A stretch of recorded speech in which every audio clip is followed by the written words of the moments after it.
Lisons 2 Corinthiens chapitre 5 verset 11. Connaissant donc la crainte du Seigneur, nous cherchons à convaincre les hommes. Dieu nous connaît, et j'espère que dans vos consciences, vous nous connaissez aussi.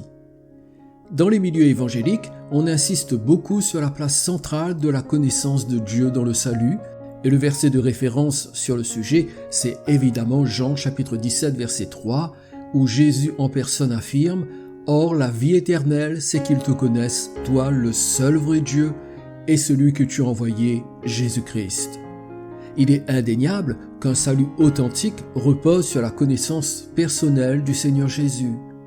Cependant, la question la plus importante n'est pas « Connaissez-vous Jésus-Christ ?», mais plutôt « Êtes-vous connu de Jésus-Christ ?» J'en veux pour preuve cette déclaration que Jésus fera un jour à ceux qui voudront comprendre pourquoi l'entrée dans le royaume de Dieu leur sera refusée, quand bien même ils ont accompli toutes sortes de miracles en son nom.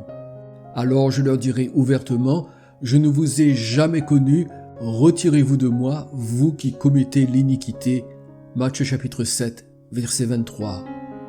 Rien n'est plus terrible que de s'entendre dire par le Seigneur « Je ne vous ai jamais connu ».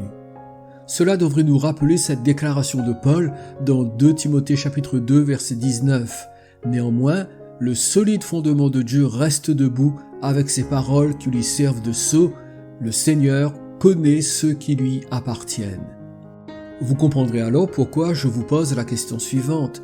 Êtes-vous certain que Jésus-Christ vous connaît et que la connaissance que vous croyez exister entre lui et vous n'est pas à sens unique ?